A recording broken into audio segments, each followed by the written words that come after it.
Hello students, good afternoon. कल numericals हमने किए हैं TIR फिनोमिना के related to glass slabs, mostly question किए हैं आपने, और refraction at the plane surface जो आपका टॉपिक चल रहा है। क्रिटिकल एंगल के बारे में कंटेंट जज किया आपने। Angle of incidence critical angle से ज़्यादा हो तो क्या होता है।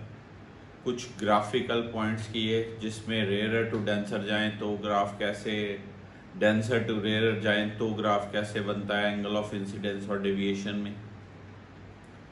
तो आपका एप्लीकेशंस ऑफ TIR का पोर्शन थोड़ा सा मैंने एक्सप्लेन किया था बट पेंडिंग है। आइए पहले आपको वो इलस्ट्रेशंस शो कर दूं, कुछ जर्नल रिफ्रैक्शन के बारे में और TIR के बारे में।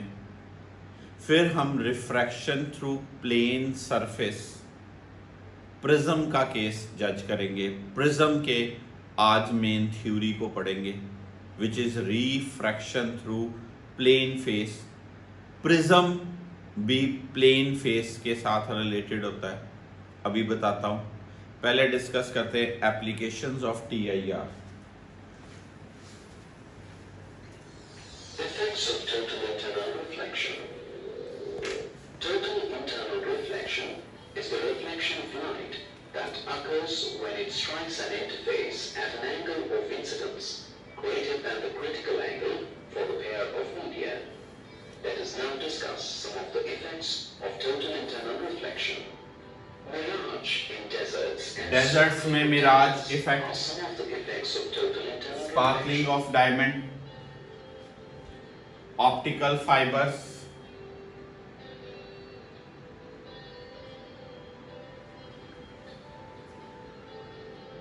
Mirage in deserts.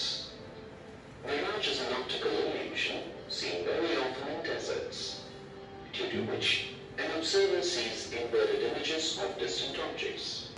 ये The mirage observer effect thinks है। that the inverted image of the far-off object is the reflection of the object in water, although no water exists there.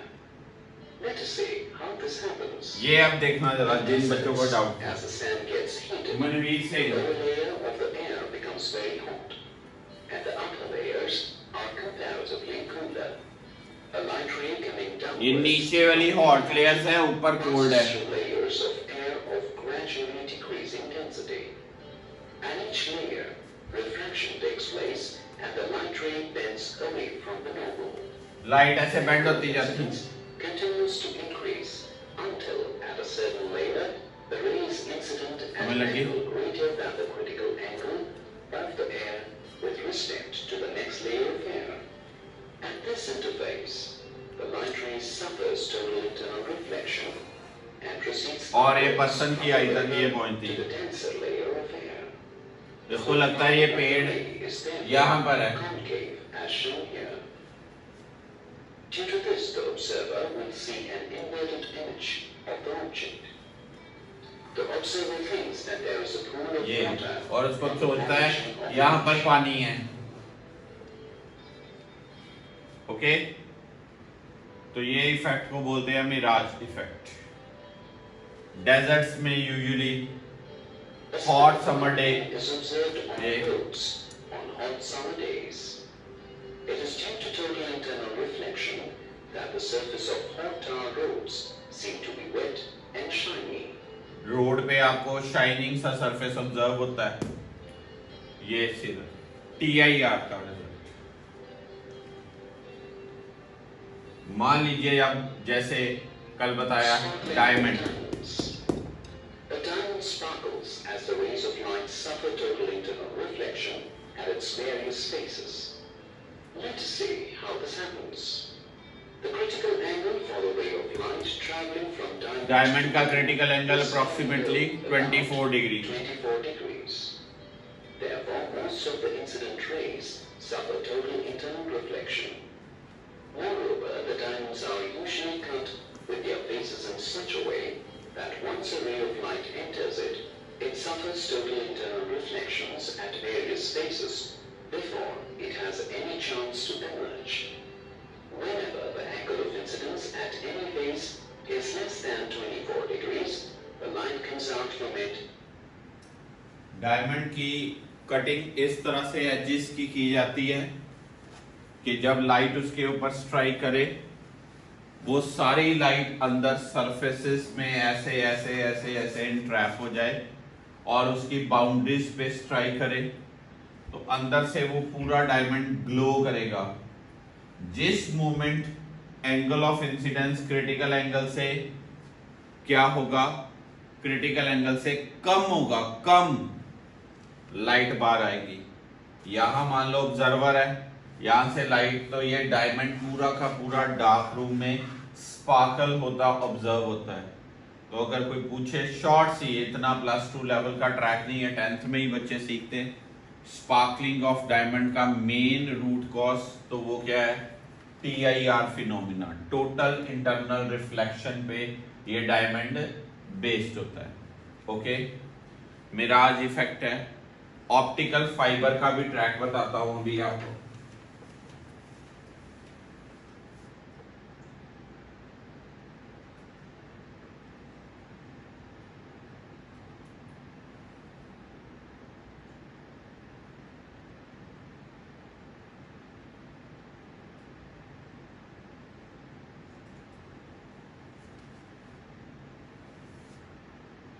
Total internal reflection. In this module, you will learn what total internal reflection is and how it occurs. Diamonds, best described as a woman's best friends, have an remarkable shine. What do you think makes a diamond shine? A diamond which is well cut shines. Cutting का main role होता है diamond के faces का। Called total internal reflection of light. To understand what total internal reflection is, let us do an activity. ये छोटे 10th class में कई बच्चे एक्टिविटी करते हैं। A sheet of paper and a source of laser beam. In a dark room, place the plug at the center of the sheet. Now direct a narrow laser beam. अलग-अलग points पे light strike कराओ। on the surface of the block. You लगता नहीं आप लोगों ने the की होगी। light ray passes through the block without any deviation. Normally strike हुई, सीधी चले गई। Now move the light source to increase the angle of incidence. Angle of incidence थोड़ी वैल्यू, लाइट बाहर आएगी। Incident ray beams with the normal. You will observe this time that the ray refracts away from the normal. Why? This is because as the light will Denser to rarer यहाँ पर। to the rarer medium, that is, from the medium of high refractive index to the medium of low refractive index, it refracts away from the normal. Now increase the angle of incidence beyond the critical angle. Critical angle से ज्यादा तो light वापस आ जाती। The light ray does not refract. यहाँ पर से नजर नहीं आती light. Completely to the denser medium. This phenomenon is called total internal reflection. From this activity, we can say that total internal reflection occurs when light travels from a denser to a rarer medium, and angle of incidence of light is More than greater critical than value. critical angle. As you can see here, the angle of incidence is equal to the angle of reflection. Also, the incident, normal, and reflected They are lying in rays same fall plane. in the same plane. Thus, total internal reflection obeys the laws of reflection. Also, the reflected rays and the incident ray both have the same intensity. Thus, total internal reflection causes 100% reflection. एक बहुत important बात होती है, Internal reflection not only makes diamonds shine. एक बहुत important बात बताना चाहता हूँ। कंसेप्चुअल क्वेश्चन होता है,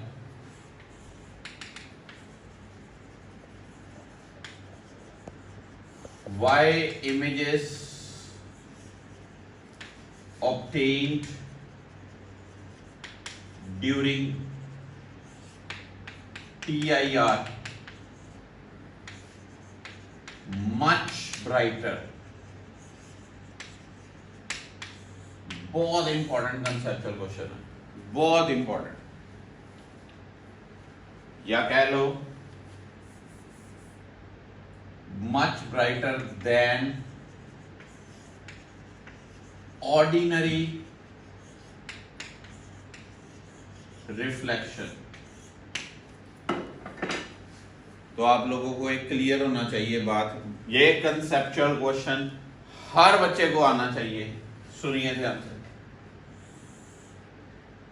मान लीजिए मैं एक प्लेन मिरर लेता हूं,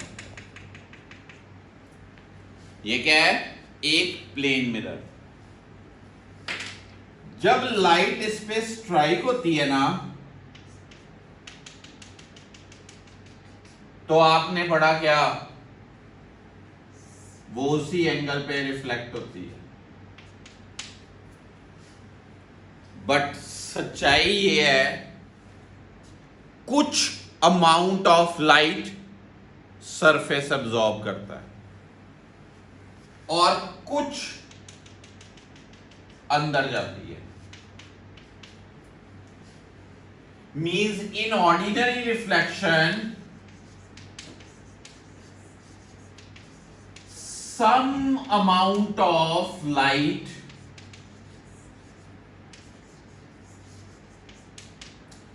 gets absorbed by surface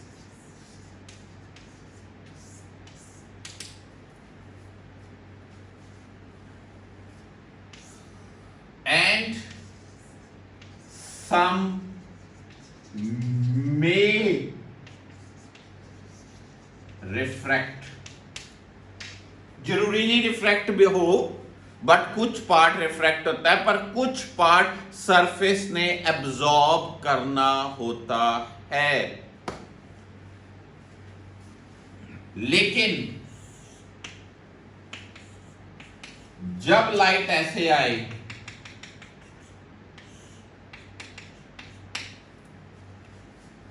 सारी की सारी लाइट, 100% लाइट रिफ्लेक्ट होती है।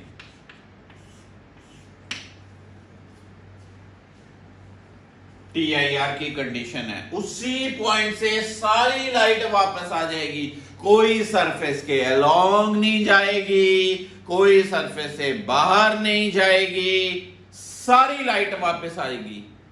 100% light is reflected back. Therefore, no loss of intensity of light.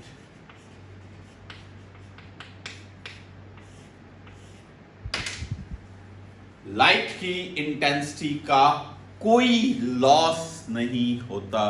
तो ये कंसेप्चुअल क्वेश्चन जरूर याद रख लेना। Images formed by TIR are much brighter than ordinary reflection, कभी ना भूलना प्लीज, रिक्वेस्ट है। एक कंसेप्चुअल क्वेश्चन आप लोगों को, चलो पहले मैं आपको थोड़ा सा दिखा दूं, ये कंप्लीट करूं, फिर और कंसेप्चुअल क्वेश्चन सिखाता हूं प्रिज्म का। Also makes optical fibers work. An optical fiber is a glass fiber that is transparent, flexible, and as thin as human hair. ये फाइबर ऑप्टिक्स है जो आजकल हमारे नेट्स के नेटवर्किंग के लिए यूज होती है। A cladding and a coating. Optical fibers transmit light and digital information over long distances by total internal reflection through core without any appreciable loss of intensity. They find use in fields like medicine, doctors use करते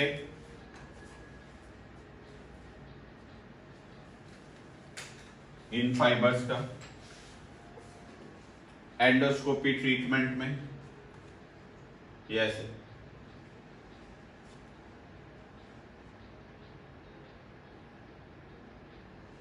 And telecommunication. Telecommunication में use होता है इसका, ठीक है जी। Internal reflection also makes a solar bottle bulb glow.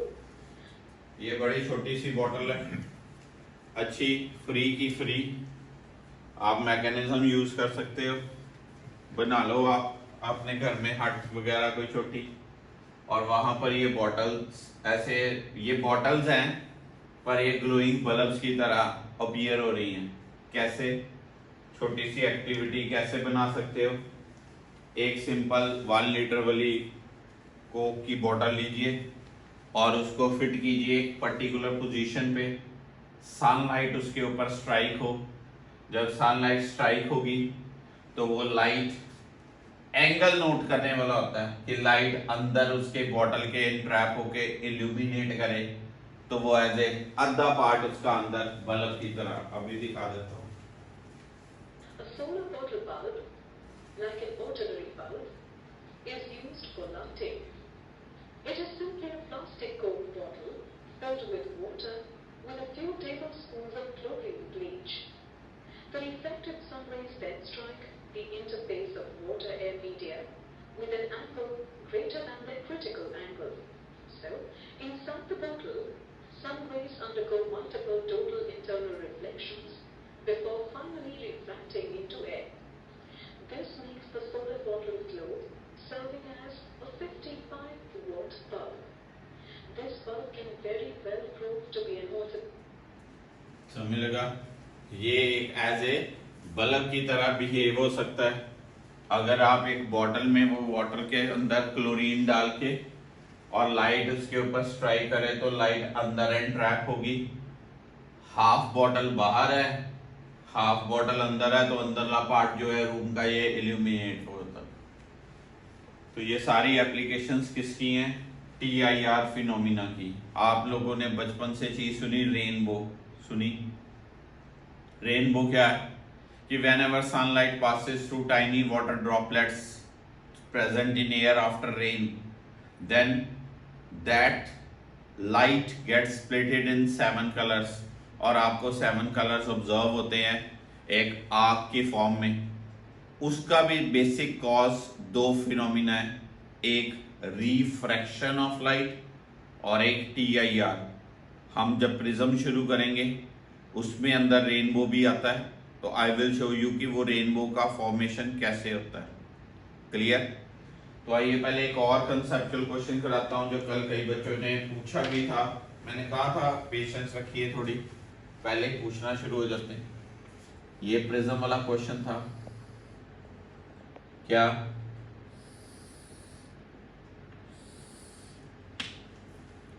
इस prism right angle isosceles prism है, ये है 90 डिग्री, ये है 45 डिग्री, ये है 45 डिग्री, ठीक है। इसके ऊपर आपने 3 अलग अलग रंग स्ट्राइक कराए, इसको बोलते हैं रंगों वाला क्वेश्चन। और ये किसी बच्चे को भूलना नहीं चाहिए आज के बाद। The most important question for your boards as well as for competitions। आपको ये 3 रंग मेंशन हो क्या? मान लो कहते blue light, green light, yellow light, ऐसे, ठीक। और वो क्वेश्चन में पूछता है which colour will be separated from the other. Logic सुनो पहले, इन कलर्स के आपको रिफ्रैक्टिव इंडिसेस दिए होंगे, ठीक है। अब सुनो बात, मान लीजिए मैं कोई एक लाइट लेता हूं, जब ये स्पेस पे स्ट्राइक होगी तो ये सीधे जाएगी स्ट्रेट। अब जब वो लाइट इस फेस पे स्ट्राइक हुई, इस फेस का नॉर्मल ये हो गया, ये एंगल 90, ये एंगल 45, ये एंगल 45। ठीक है, पक्की बात, श्योर। अब for TIR angle of incidence must be greater than critical angle, मतलब sin I must be greater than sin C, दोनों तरफ लिया, मतलब sin I greater than 1 by mu। हाँ जी, here I is 45 degree, put करें sin 45 this thing, sin 45, इसका मतलब क्या हुआ, म्यू ग्रेटर देन √2, इसका मतलब क्या हुआ 1.414 से म्यू ज्यादा होना चाहिए।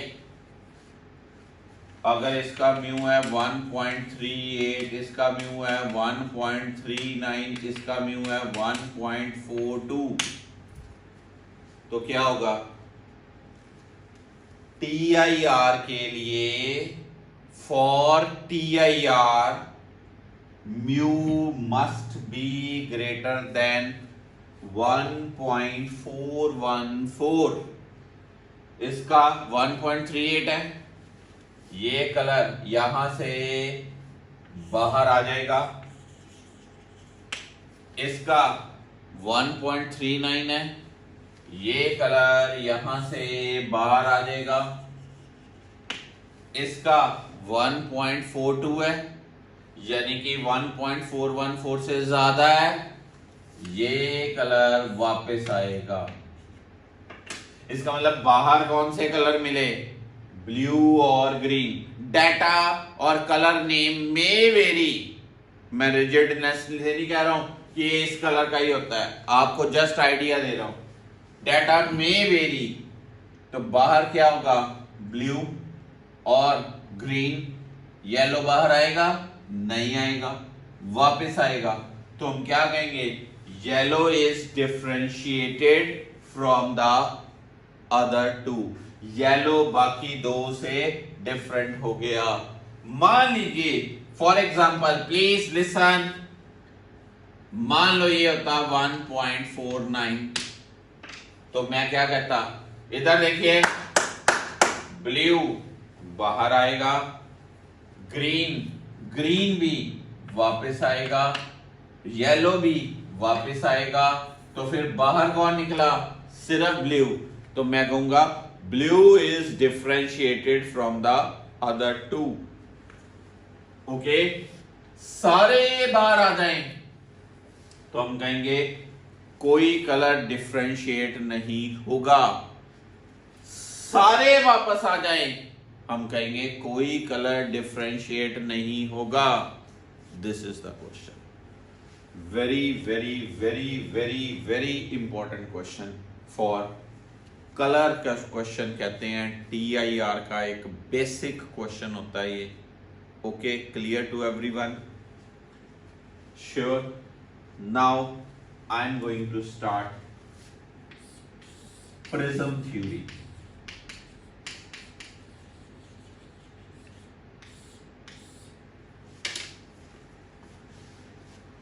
देखो जी,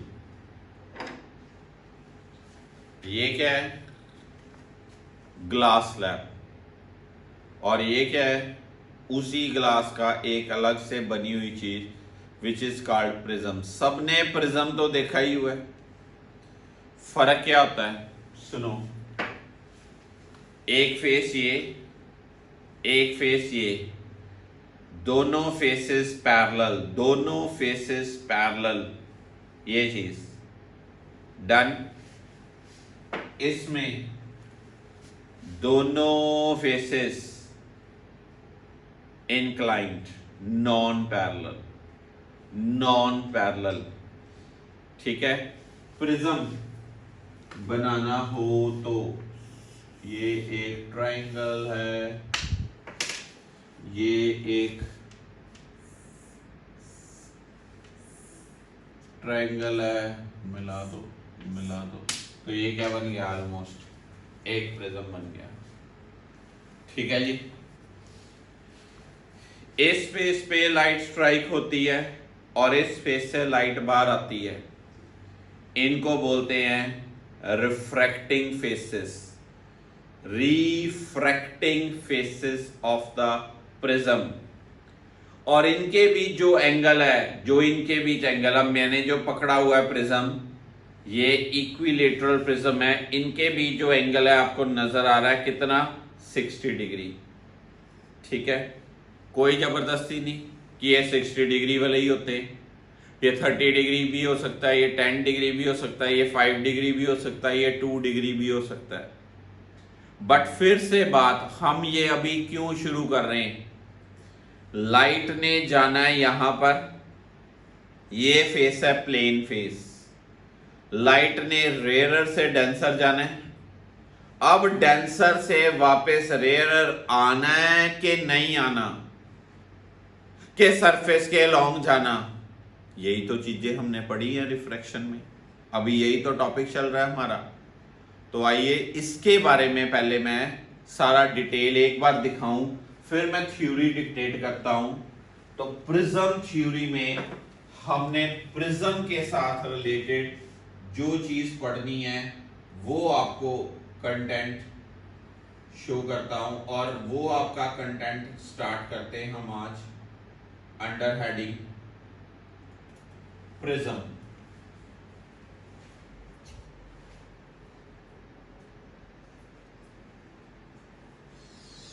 Experiment to measure the angle of deviation of a prism. Place a prism on a wet sheet of paper and trace its boundary ABC. पहले आपको बेसिक प्रिज्म का दिखा दूं चीज। Refraction through a prism. A prism is a piece of glass or any other transparent material bounded by two triangular and three rectangular surfaces. ये है normally use होने वाला prism. Rectangular surfaces BCFE is called the base of the prism. The other two inclined surfaces ABED and ACFD are known as the refracting surfaces. Refracting surfaces. The line along which the refracting surfaces It's called the refracting edge. refracting edge of the prism. The angle between two refracting surfaces is called the angle of the prism. Any section of the prism perpendicular to the refracting edge is called the principal section of the prism.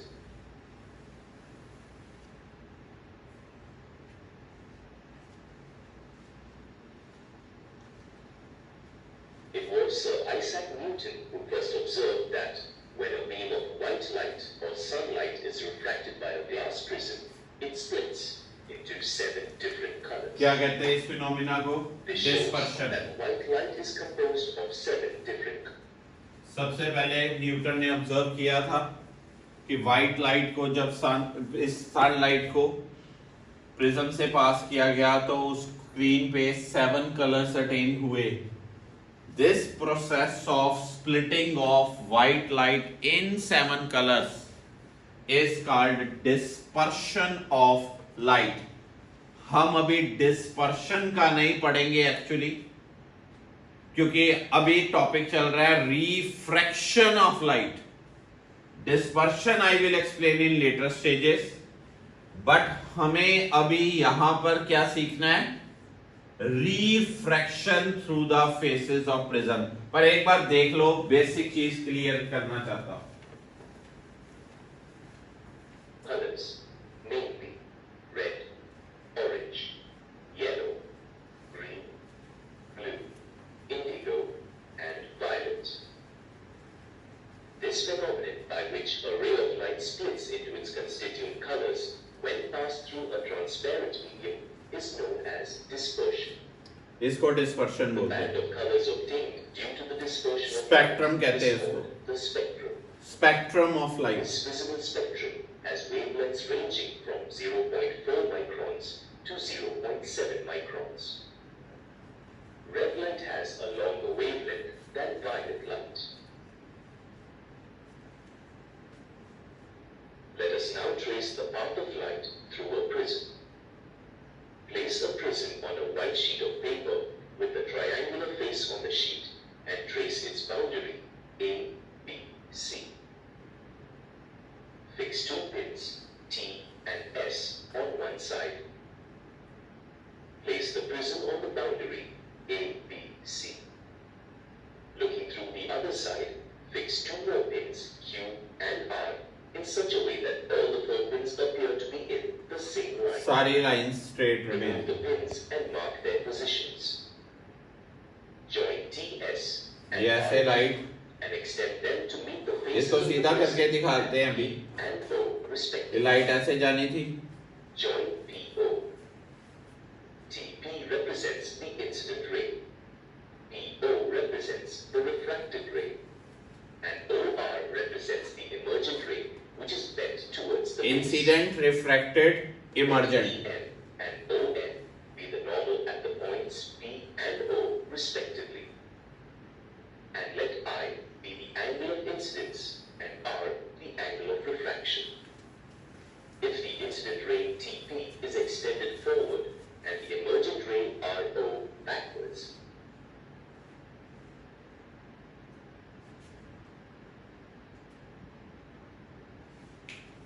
ये actually ऐसे होता है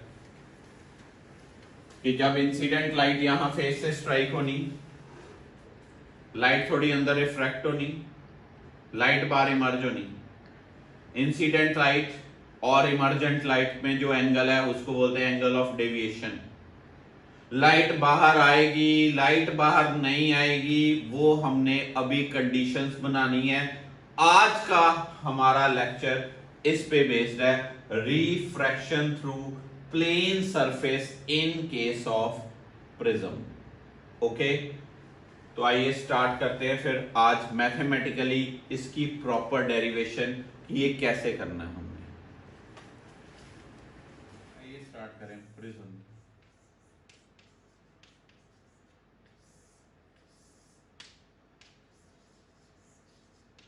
पहले एक basic छोटी सी definition लिख लें, dictate कर रहा हूं, write down. Prism is a transparent medium. Prism is a transparent medium bounded by number of surfaces,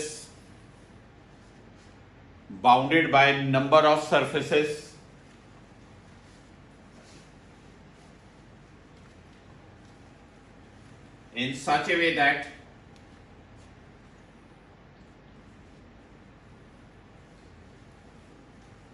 the surface on which light is incident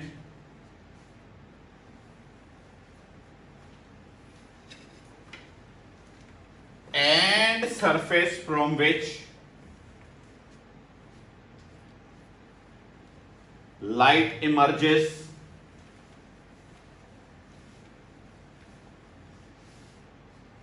are parallel, are non-parallel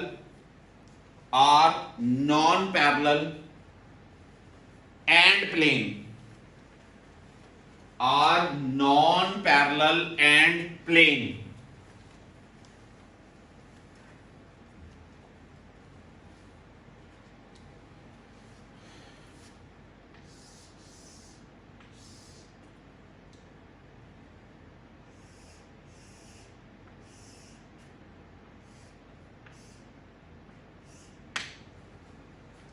ठीक है, इसको बोलते हैं क्या,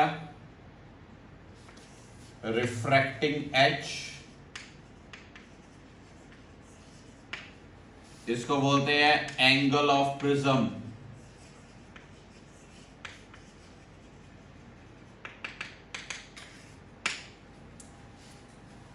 ठीक, ये जो बेस है, बेस ऑफ प्रिज्म,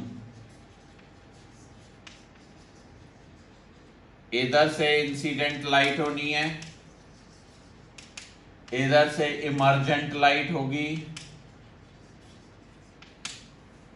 इनको बोलते हैं refracting surfaces of the prism, refracting surfaces of the prism.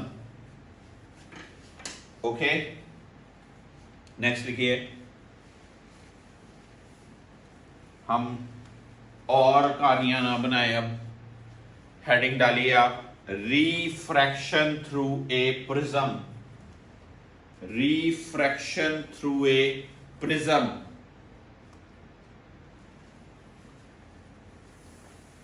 तो मैं डायग्राम बनाता हूं,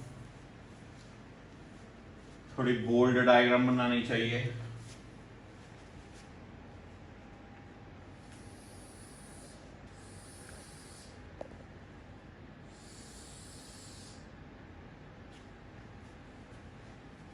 मैंने एक इक्विलेटरल प्रिज्म का फ्रंट व्यू लिया।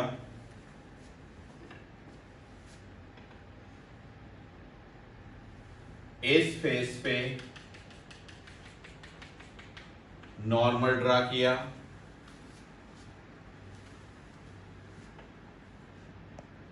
इस फेस पे नॉर्मल ड्रा किया,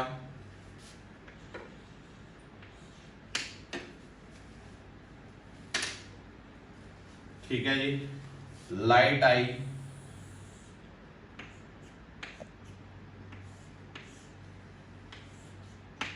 के एल, दिस इज से I1। लाइट ने जाना था ऐसे,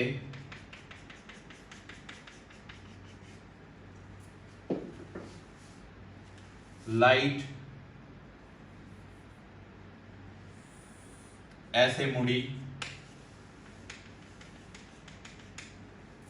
ठीक है। This would be R1। Light अब इधर एयर है, इधर एयर है, ऐसे आएगी। दिस इज से M, दिस इज से N, दिस इज से R2, दिस इज से I2। ये हो गया P पॉइंट, डेविएशन। ये क्या, I1 माइनस R1। ये क्या, I2 माइनस R2। ये एंगल ऑफ प्रिज्म।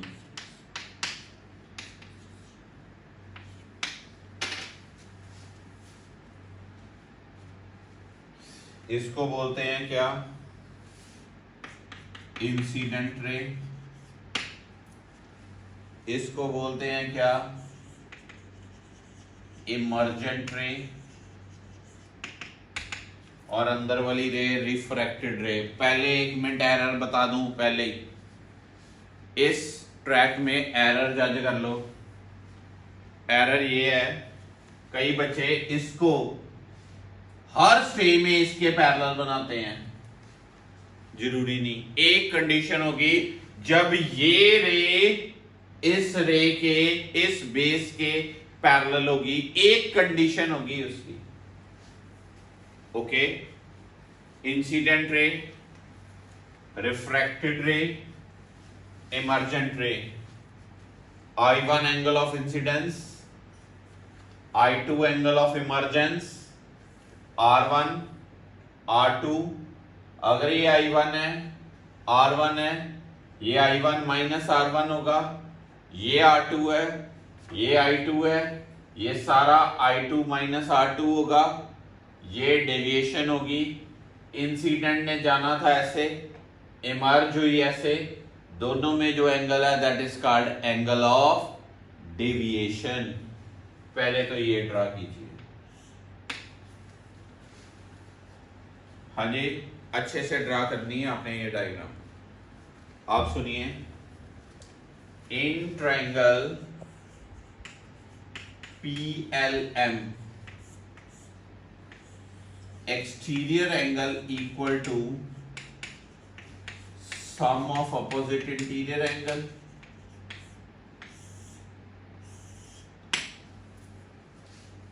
यानी कि delta equal to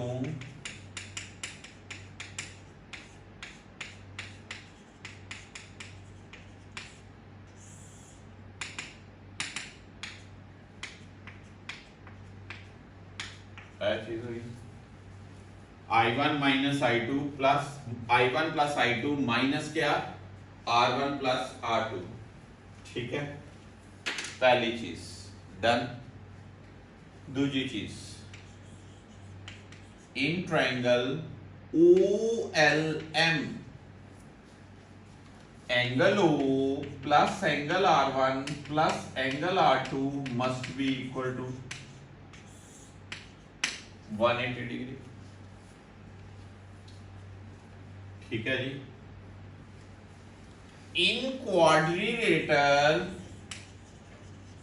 OLAM O plus L plus A plus M equal to क्या 360 degree.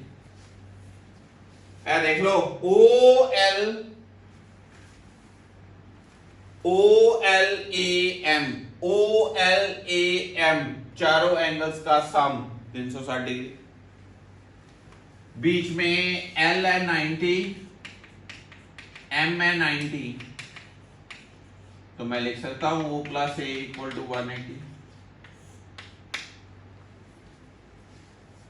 O plus A 180, O plus R1 plus R2 equal to 180। ये दा मतलब R1 plus R2 क्या हुआ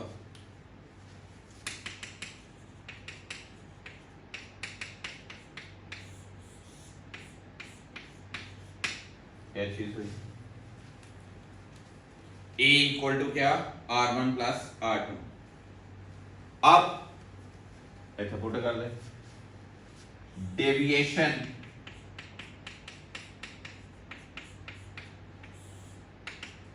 तो एक चीज है भी याद रखनी चाहिए, angle of deviation equal to angle of incidence. बड़ी हेल्प देता है, बड़ी हेल्प, पर बेसिक है। Angle of incidence plus angle of emergence minus angle of prism.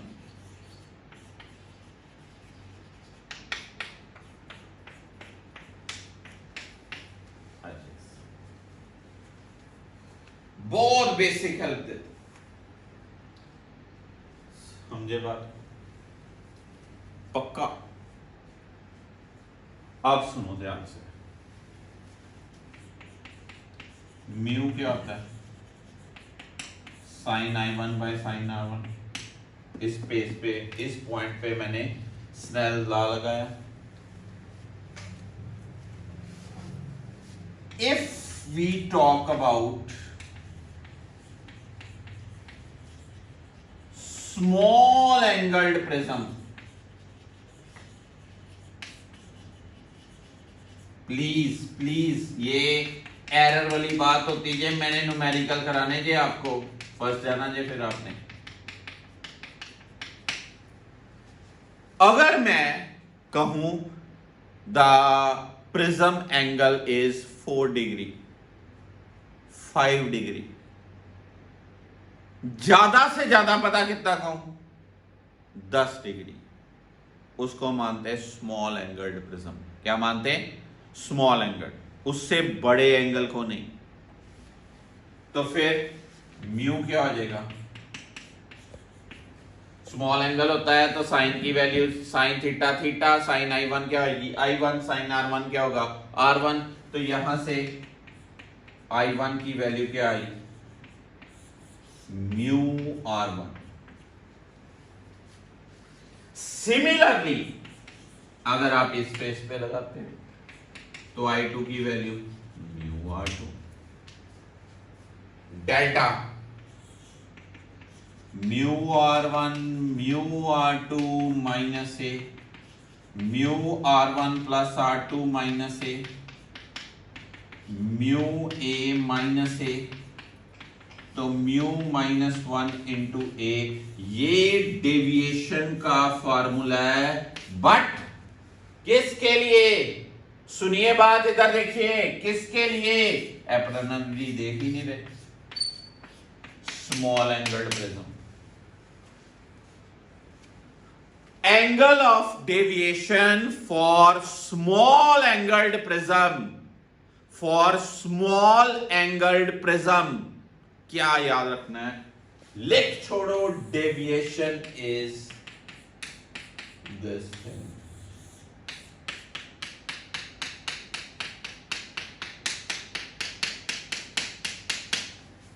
But small angled prism,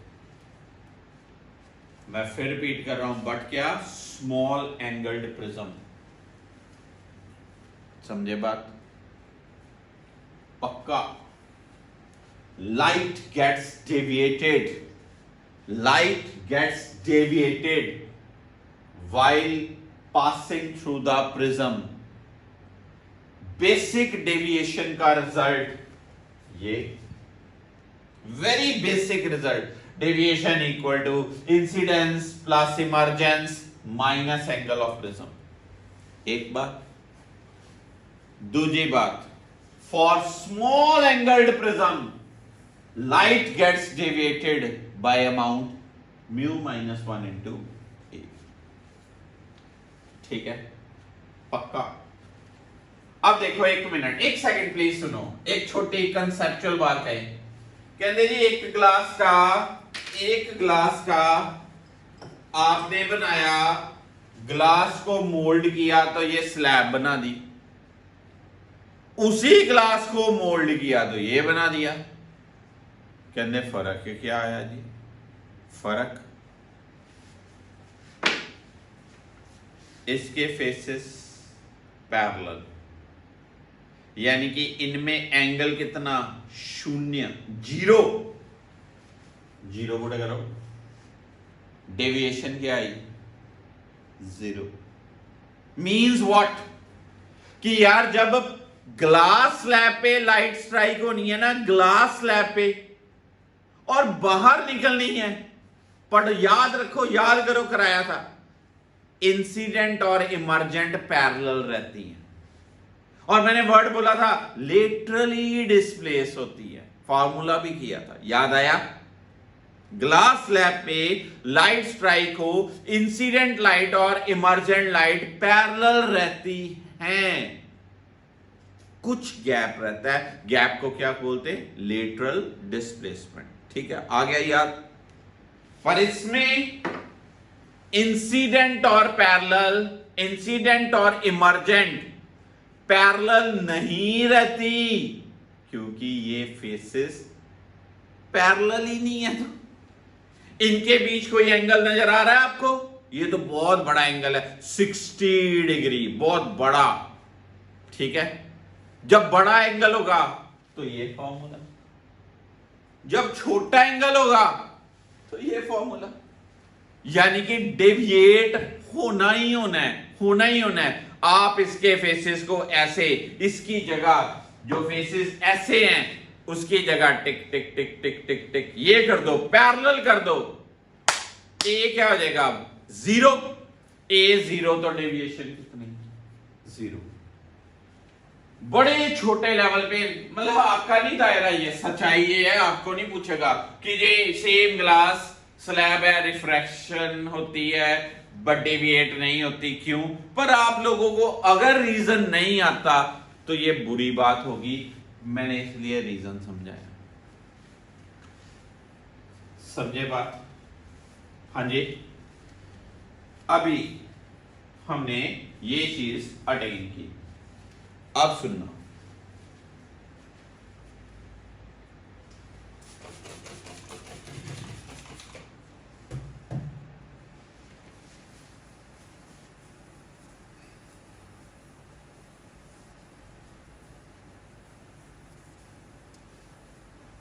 deviation का कंटेंट एक्सप्लेन किया अभी मैंने,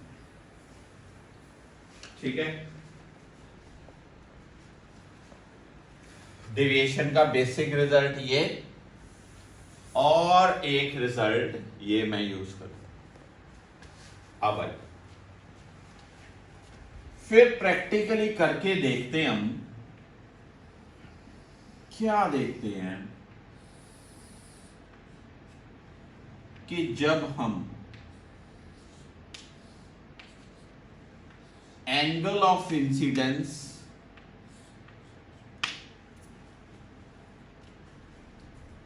और डेविएशन में ग्राफ प्लॉट करें। क्या करें? एंगल ऑफ इंसिडेंस और डेविएशन में ग्राफ प्लॉट करें। किया? 10th में किया था? नहीं किया, बैड लक।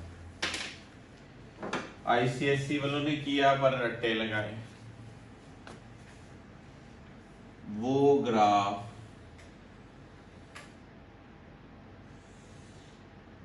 ऐसे आता है,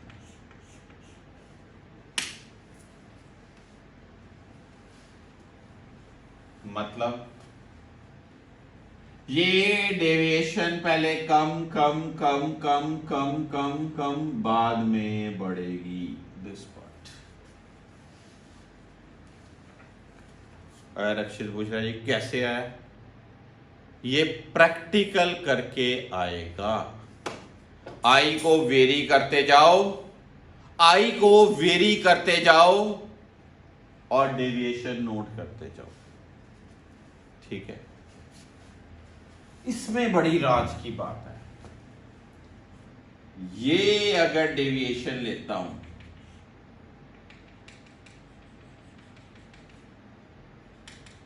तो दो एंगल ऑफ इंसिडेंस आते हैं।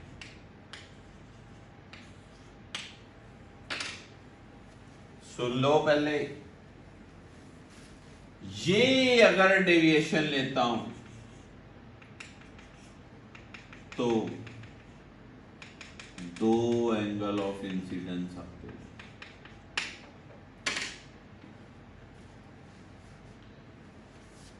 ये अगर डेविएशन लेता हूं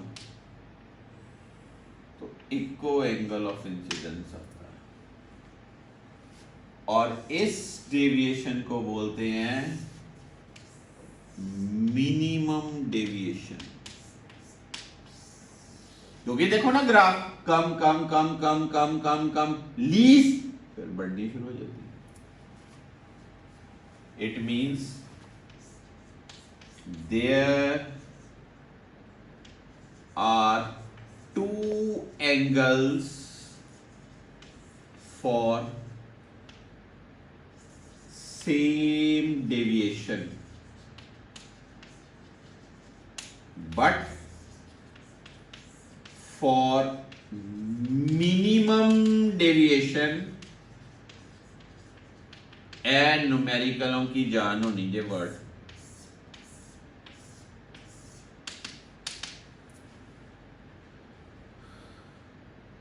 only single angle I1 equal to I2 equal to क्या? I। इसका मतलब that is the rays incident and emergent will be symmetrical about faces of prism।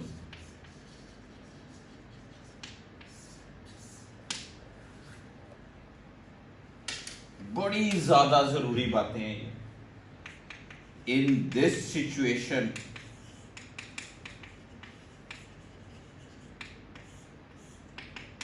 रे इनसाइड प्रिज्म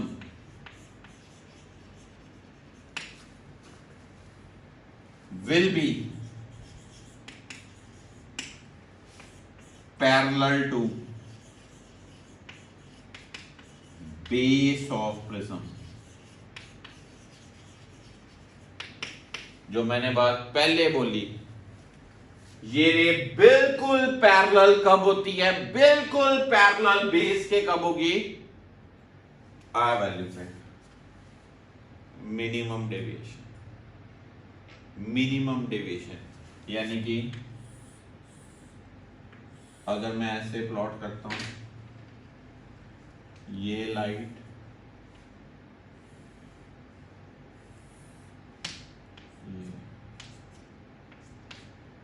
ये और ये बेस आपस में पैरेलल, याद रखने वाली बात, पक्का पॉइंट पता चला? श्योर? इसका मतलब फॉर डेल्टा एम, एम मतलब minimum, I plus I minus A, I1 और I2 बराबर, which implies A plus delta M by 2। इसका मतलब if I1 equal to I2 equal to I, तो R1 equal to R2 equal to क्या होगा? R। तो फिर R1 plus R2 equal to A था, तो R प्लस R A, तो R की वैल्यू क्या आ गई? A by 2। अब मैं यहां पर स्नेल्स लॉ लगाऊं तो mu equal to sine I by sine R, I की वैल्यू ये, R की वैल्यू ये, तो फॉर्मूला बनेगा क्या? फॉर्मूला बनेगा mu equal to sine A plus delta M by 2 over sine A by 2। इस फॉर्मूले को बोलते हैं प्रिज्म फॉर्मूला। क्या बोलते हैं? Prism formula. Mu equal to sine A plus delta M by 2 over sine A by 2। कैसे आया फिर समझाने लगा हूं। For minimum deviation I1 equal to I2 equal to I, ऐसे पुट करो I plus I minus A। I plus I क्या हुआ? 2I, 2I माइनस A, तो 2I क्या हो गया? A plus delta M। I क्या हुआ? A plus delta M by 2। अगर I1 और I2 I है तो R1 R2 भी R होगा। आपको लिखा R1 और R2 की वैल्यू तो ये है, इसका मतलब ये भी R, ये भी R, symmetrical arrays, R R plus किया A, तो R की वैल्यू आई A बाई 2। कहता I की वैल्यू ये है, R की वैल्यू ये है, स्नेल्स लॉ लगा दो, mu equal to sine I by sine R। I की वैल्यू पुट की, R की वैल्यू पुट की। इस फॉर्मूले को क्या बोलते हैं? Prism formula. पर ये कब लगाना है? बड़े बच्चों को एरर होती है, कब लगाना है? ओ भाई साहब कब लगाना है? जब मिनिमम डेविएशन की बात की जाए। Prism in minimum deviation position, prism in minimum deviation position, prism in, लिख ही नहीं रह गई, मैं ही बोली जा रहा हूं, prism in minimum deviation position, तब ये फॉर्मूला लगाना है, अदरवाइज नहीं लगाना। दिस पार्ट समझे बात को? क्या क्या चीजें इससे कैप्चर की? ऐसा सुनो, जनरल डेविएशन का रिजल्ट एक चीज, दूसरी चीज स्मॉल एंगल के लिए डेविएशन का रिजल्ट, तीसरी चीज ग्राफ के बारे में कुछ बातें, चौथी चीज प्रिज्म फॉर्मूला। प्रिज्म फॉर्मूला कहते हैं, प्रिज्म फॉर्मूला किस लिए डिराइव करते हैं? जब practically refractive indices find out करने होते हैं ना प्रिज्म्स के, तो हम ये प्रैक्टिकल करते हैं लैब्स में। Angle of incidence, angle of minimum deviation निकालते ग्राफ से, तो फिर वो पुट करके म्यू निकालते हैं। प्रैक्टिकली म्यू आता है 1.44, आप कहते हो जी ग्लास का तो होता है 1.5, ठीक है। तो फिर जो percentage error in refractive index आती, वो प्रैक्टिकल के लिए हम ये सारी चीज करते हैं। क्लियर हुआ पॉइंट? नोट करिए पहले, फिर आगे बताता हूं।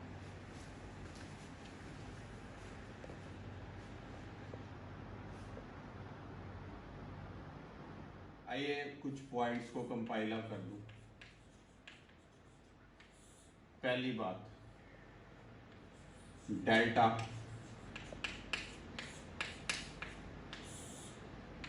कब लगाना? स्मॉल एंगल्ड प्रिज्म के लिए। इसी में मैंने बात कही थी आपको कि अगर आपके पास ग्लास स्लैब हो, इसके ऊपर जब लाइट स्ट्राइक होती है, इस फेस पे लाइट आई, ठीक है जी, फिर रेयर टू डेंसर जा रही, बेंड्स टूवर्ड्स नॉर्मल, ठीक है जी, इस फेस पे लाइट स्ट्राइक हुई, डेंसर टू रेयर जा रही, बेंड्स अवे फ्रॉम नॉर्मल, ये लाइट और ये लाइट पैरेलल रहती हैं, डेविएट नहीं होती। रीजन A0, ठीक है। एक और बात होती है, शायद आपको किसी क्वेश्चन पढ़ते वक्त आ जाए, हॉलो प्रिज्म। ओहो, धोखा है ये, धोखा। हॉलो प्रिज्म जो अंदर से खाली, इथे है, इथे है, सच्चाई है, इथे भी है, तो फिर क्या होगा? टिक टिक टिक, लाइट सीधा बस चले जाएगी, कुछ नहीं होगा। Very thin walled glass layer, अंदर खाली, बाहर एयर, अंदर भी एयर, बाहर भी एयर, तो कुछ नहीं होगा, ठीक है। No bending, nothing. ਇਹਦਾ म्यू कितना? 1, ऐसे म्यू कितना? 1, ऐसे म्यू कितना? 1, दिस पार्ट। फिर आपने पढ़ा delta equal to incidence plus emergence minus A. फिर आपने अभी पढ़ा mu equal to sine A plus delta M by 2 over sine A by 2।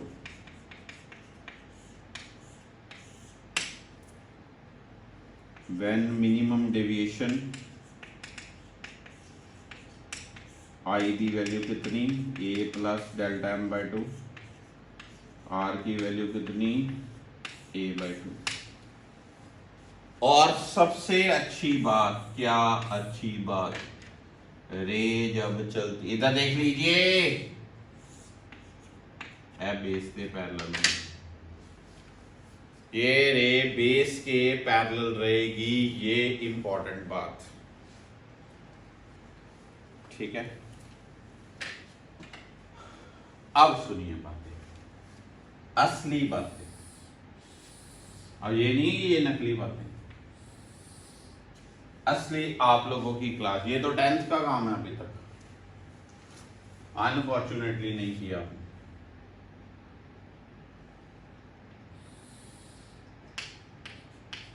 Incident light,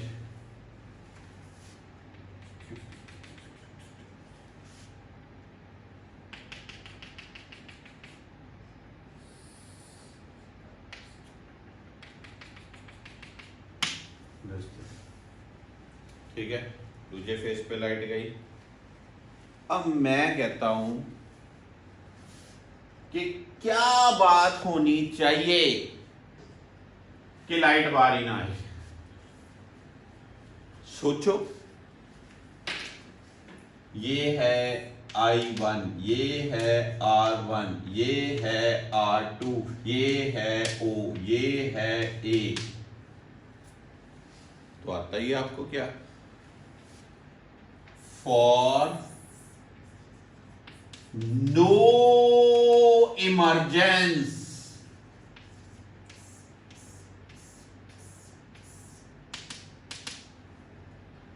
R2 must be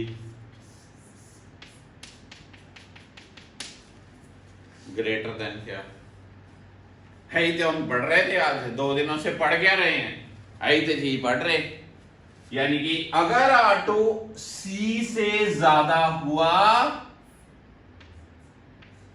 light वापस आ जाएगी। इट मींस R2 की वैल्यू जो है वो C से critical angle of this material of prism should be, जो भी critical angle होगा R2 की वैल्यू उससे ज्यादा होनी चाहिए, दिस पार्ट।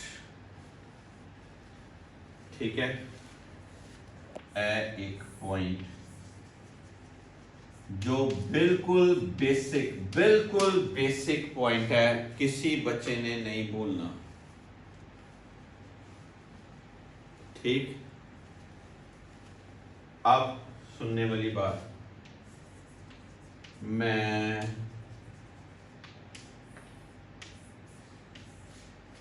लिख सकता हूं R2 minimum should be greater than क्या होना चाहिए, क्रिटिकल एंगल से ज्यादा। आपने बच्चों पढ़ा R1 plus R2 equal to क्या, ਇਹਦਾ मतलब R1 A माइनस R2। ठीक है, इट मीन्स और आप ऐसे कह सकते हैं R2 equal to A minus R1। R2 minimum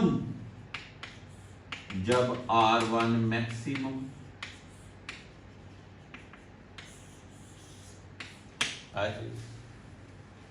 R2 minimum जब R1 क्या, मैक्सिमम।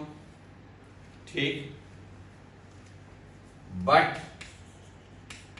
सारे न्यूमेरिकल्स को हेल्प देती हैं बातें। R1 maximum if and only if I1 maximum, that is I1 equal to 90 degree. I1 equal to क्या, 90 degree. ठीक है, अब ध्यान दीजिएगा, अगर μ1 sin I1 equal to μ2 sin R1, μ1 1 sin 90, μ2 μ sin R1 1 by mu, यानी कि मैं लिख सकता हूं sine R1 maximum equal to 1 by mu. 1 by mu होता है क्रिटिकल एंगल, इसका मतलब R1 मैक्सिमम की वैल्यू क्रिटिकल एंगल के इक्वल हो गई। बहुत बढ़िया बात, फिर से समझ, ऐसी समझ लगी कि R1 मैक्सिमम होगा तो R2 मिनिमम होगा। कैसे, A में से मैक्सिमम चीज का घटाओगे तो ये चीज मिनिमम होगी। R1 मैक्सिमम का मतलब I1 मैक्सिमम, कैसे, mu equal to sine I1 by sine R1। R1 maximum जब I1 मैक्सिमम, I1 मैक्सिमम, ये एंगल बढ़ाते जाओ बढ़ाते जाओ बढ़ाते जाओ बढ़ाते जाओ बढ़ाते जाओ, ऐसे लाइट स्ट्राइक हो, यानी कि 90 डिग्री हो सकती, उसके अंदर थोड़े चल जाना आपने। अब जब I1 90 है, इस पेज पे स्नेल लॉ लगाएं, μ1 sin I1 equal to μ2 sin R1। μ1 1 क्योंकि एयर से आ रही, sin I1 sin 90, μ2 μ sin R1 क्या आया, 1 बाय म्यू। 1 बाय म्यू क्या होता है आपको पता, क्रिटिकल एंगल के साथ साइन सी, मतलब R1 मैक्सिमम, मैं बात तो R1 की कर रहा हूं ना। जब I1 90 लगा दिया तो R1 थोड़ी है, R1 मैक्सिमम है। R1 मैक्सिमम की वैल्यू क्या हुई फिर, क्रिटिकल एंगल। R1 मैक्सिमम की वैल्यू क्या हुई, क्रिटिकल एंगल। ठीक है, पक्का।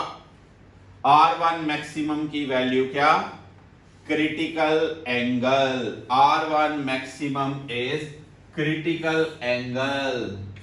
सारी किसके अंदर आ रही बातें, नो इमरजेंस,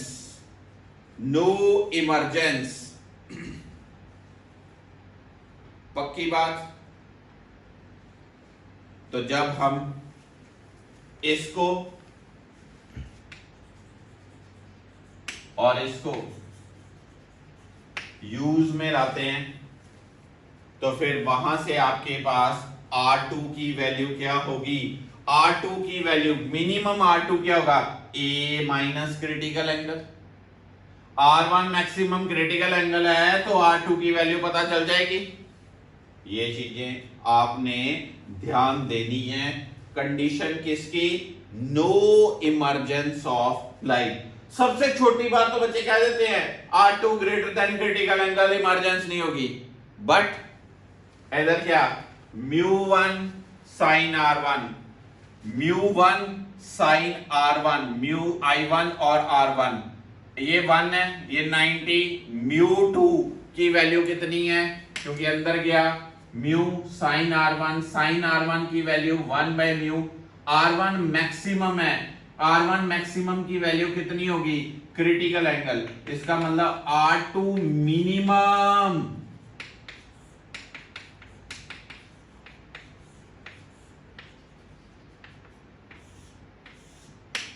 आप चीज अप्लाई कर सकते हैं।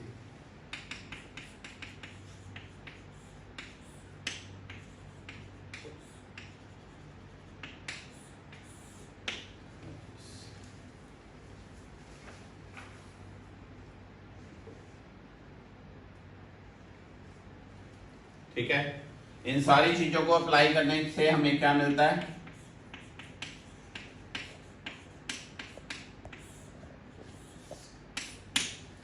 R1 plus R2 should be equal to greater than this thing. R1 plus R2 greater than क्या? Twice of critical angle, twice of critical angle। ठीक है, और A should be greater than twice of critical angle। ये बड़ी जबरदस्त चीज है। Angle of prism should be greater than twice of critical angle, angle of prism should be greater than twice। और मैं इसको ऐसे लिख सकता हूं a/2 greater than, दोनों तरफ साइन लगा लो। साइन थीटा सी क्या होता है? 1/μ। तो फिर mu greater than 1/sin a/2, mu greater than cosecant a/2। सारी की सारी कंडीशंस किसके लिए हैं? सारी की सारी कंडीशंस नो इमर्जेंस। यही नहीं सिर्फ आपने R2 को अप्लाई करना हो कि R2 greater than critical angle, objective में कोई भी कंडीशन के ऊपर वो क्वेश्चन डाल सकता है। आपको ये सारी नोट करनी। किसकी कंडीशन? लाइट प्रिज्म से बाहर नहीं आएगी। दिस कंडीशन, लाइट प्रिज्म से बाहर ना आए। सबसे बेस्ट, सबसे ज्यादा नीट वाले बच्चे ये कंडीशन लिख छोड़ना। Mu greater than cosecant a/2। किसी भी प्रिज्म का एंगल पता हो, एंगल पता हो, सुन लो बात, एंगल तो पता ही होगा उसका। अगर म्यू कोसेकेंट a/2 से ज्यादा है तो याद रखना लाइट बाहर आनी ही नहीं। लाइट बाहर आनी नहीं तो आगे क्वेश्चन बढ़ना ही नहीं। This is the part. Note करिए पहले ये, फिर आगे बताता हूं। ये अगली बात, कंडीशन फॉर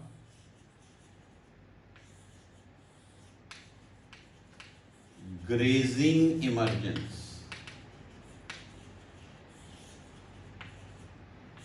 ठीक है, सारी बातें को रिलेटेड है इसलिए ये डिस्कशन करनी बड़ी ज्यादा जरूरी। ग्रेजिंग इमर्जेंस पता ही है आपको यार। ये आप ऐसे ही कह रहे कि लेंथी लेक्चर नहीं है, ये सारा कुछ पहले किया हुआ है। बड़ा छोटा लेक्चर, बहुत छोटा। लो जी, लाइट गई, लाइट आई, और ऐसे। इसको क्या कहते हैं जी भाई? Grazing emergence. Grazing emergence. आपने तो इनके क्वेश्चंस की यही किए हुए हैं। अभी 2-3 दिन हो गए हैं स्लैब्स के कर रहे हो। यहां पर I1, यहां पर R1, दिस इज से I2, this is emergence, R2 कह लो, E कह लो, पर कितनी वैल्यू? लो सच्चाई बोलूं, स्टोरी खत्म है, आगे जितने मर्जी बनाई जाए केस। R2 की वैल्यू क्या होनी चाहिए? 90 डिग्री। R2 की वैल्यू क्या? 90 डिग्री। इसका मतलब पहली वेरी फर्स्ट बात, for grazing emergence R2 must be equal to ओहो 90 डिग्री। आ चीज R2 कितना? 90 डिग्री। पता चला ना? देख लो, है नॉर्मल ए लाइट ऐसे एनो ते ग्रेजिंग है, तो ये एंगल कितना आ रहा है आपका? 90 डिग्री, दिस पार्ट। ठीक है, पक्का। आप भाई साहब R1 की लेनी हो कंडीशन, R1 की तरफ आना हो, क्योंकि R1 plus R2 equal to A है, तो फिर R1 क्या होगा? A minus R2। R1 क्या होगा? A minus R2। हाँ जी, पक्का। एक मिनट, एक सेकंड प्लीज, थोड़ी सी यहाँ करेक्शन करते हैं। ये था I1 R1, ये था आपका ये था बच्चे आपका R2, और ये था आपका I2। एक second, I2 equal to E equal to, और यहां पर मुझे लिखना पड़ेगा I2 इक्वल टू 90। ठीक है, if I2 is 90 then R2 must be equal to critical angle. R2 कितना? Critical angle. एक क्रिटिकल एंगल होगा तो लाइट ऐसे जाएगी, तो यहां पर R1 क्या आएगा? A minus critical angle. एक बार सिंबल्स वही रखे अपनी तरफ से, सिंबल ना बनाइए। फिर देख लो, ये I1, ये R1, ये R2, ये I2 को E भी लिखा जाता है कई बार 90, I2 90 है, I2 90 के लिए R2 की वैल्यू क्रिटिकल एंगल, क्योंकि R1 प्लस R2 A है, तो R1 क्या होगा? A माइनस R2, यानी कि R1 की वैल्यू क्या होनी चाहिए? A minus critical angle. आपको क्रिटिकल एंगल निकालना तो आता ही है, म्यू से ही निकाल लेना है, R1 आ जाएगा। अब फिर μ1 sin I1 equal to μ2 sin R1, ये कितना? 1 sin I1 mu sin R1 sin I1 mu sin R1 की जगह वो वैल्यू लगा दो, sin I1 equal to mu sin A minus critical angle.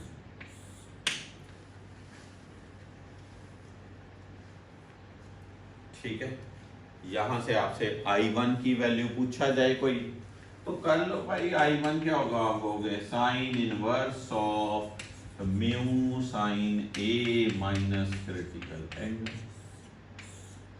ये I1 की वैल्यू।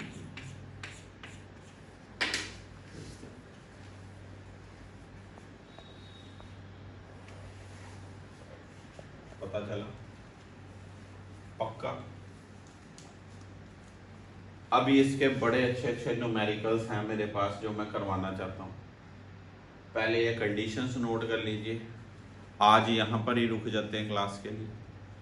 न्यूमेरिकल्स के लिए पूरा लेक्चर प्रिज्म का अपनी तरफ से शेयर करूंगा, मुझे बड़े बड़े अच्छे पॉइंट्स बताने। एक्चुअली ये प्रिज्म क्यों शुरू किया? इन बिटवीन ही प्रिज्म आपके टॉपिक में सिलेबस में लिखा है dispersion of light through prism, वो अलग बात है। अभी मैं डिस्पर्शन की तरफ नहीं छेड़ रहा हूं बात, ये मैं कर रहा हूं रिफ्रैक्शन के पॉइंट्स को और क्लियर करने के लिए। आपने देखा कई बार न्यूमेरिकल करते हैं तो प्रिज्म का क्वेश्चन आ जाता है, ठीक है ना? आप पूछ रहे थे कल कि सर ये न्यूमेरिकल कैसे आया, पिछली शीट का 4 नंबर क्वेश्चन, उसमें तो प्रिज्म आ गया। उन चीजों के लिए मैंने ये बातें कही हैं, पर इसके भी पर्टिकुलर बड़े अच्छे अच्छे क्वेश्चंस हैं। वो क्वेश्चन का पूरा एक लेक्चर डिलीवर करूंगा। नेक्स्ट लेक्चर जो आपका होगा वो numericals through the prism, refraction through prism होगा, नो डिस्पर्शन। ओके, क्लियर है? ये लेक्चर को अच्छे से रिवाइज करिए, बड़ा मैथमेटिकल लेक्चर है, इंपॉर्टेंट लेक्चर है, तो इसके न्यूमेरिकल करेंगे और ज्यादा क्लियरिटी होगी। Thank you so much for today's lecture.